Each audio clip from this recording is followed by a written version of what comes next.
Monsieur et Madame Gaillard ont 88 ans. Ils sont propriétaires d'une maison à Terré, commune qui fait partie de la communauté d'agglomération de La Rochelle. Construite dans les années 1970, cette maison n'était plus adaptée à leur état de santé, qui nécessite aujourd'hui de sécuriser les déplacements et les tâches du quotidien. Monsieur et Madame Gaillard ne sont pas seuls. Ils sont accompagnés par un service d'aide à domicile, mais aussi par leur fille unique, qui s'occupe des démarches pour eux.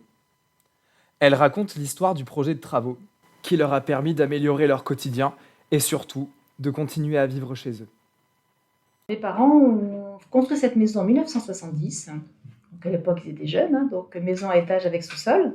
Mon père bricolait beaucoup, donc le sous-sol était très confortable pour lui. Et il devait arriver ce qui est arrivé. Il s'est cassé le col du fémur.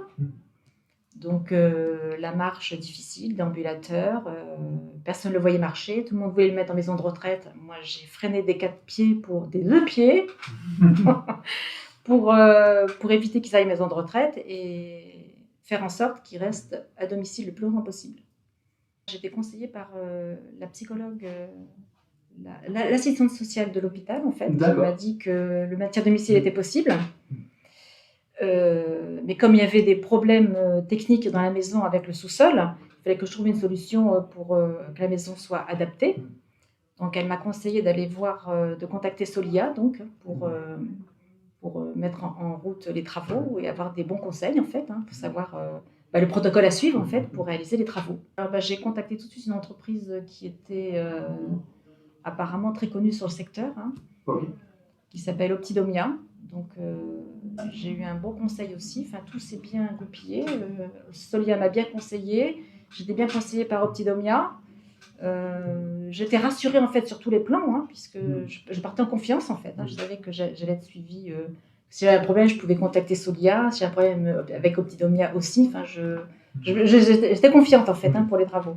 Ça a pu vous donner plus de confiance dans la réalisation des travaux. Oui. C'est quand même des gros travaux et on ne sait pas trop où on va. Je veux dire. Donc là, c'était parfait. Franchement, je suis très contente. C'est que du positif en fait. Avant, ils avaient une baignoire qui ne pouvait absolument pas se servir puisque mon père étant opéré du col du fémur, ma mère elle a une maladie au corps de Lévy, donc c'est une maladie qui est assimilée à Parkinson, donc elle a du mal dans sa mobilité. Donc la douche c'est extraordinaire. Maintenant ils peuvent se doucher régulièrement, donc c'est bien quoi. Et puis il y a le monte-escalier aussi qui a été réalisé, donc pour descendre au sous-sol, c'est parfait. Moi je m'en sers aussi pour mon père quand je l'emmène à des rendez-vous médicaux. Donc, ça évite de prendre un VSL, en fait. Ça me permet de l'emmener. En fait, je le descends, il prend son défibrillateur où il marche tout seul maintenant. Et puis, je peux l'emmener facilement à des rendez-vous médicaux. Donc, c'est que du bonheur. Moi, c'est une tranquillité. Je sais qu'ils sont en sécurité, en fait. Parce qu'évidemment, il y a des auxiliaires de vie qui viennent, donc tous les jours. Mais je sais ils sont en sécurité maintenant. Je sais qu'ils ne risquent plus de chuter dans la salle de bain, qu'ils ne vont pas prendre d'escalier et risquer de chuter. Tout est adapté pour qu'ils soient en sécurité et qu'ils restent chez eux le plus longtemps possible. C'est ce que je voulais en fait. Les auxiliaires de vie, c'est beaucoup plus facile aussi. Oui. Bon, la salle de bain est grande, donc ils peuvent bouger facilement. L'accès à la douche est facile aussi. Enfin bon, tout est bien. Franchement, j'ai que du bien à dire.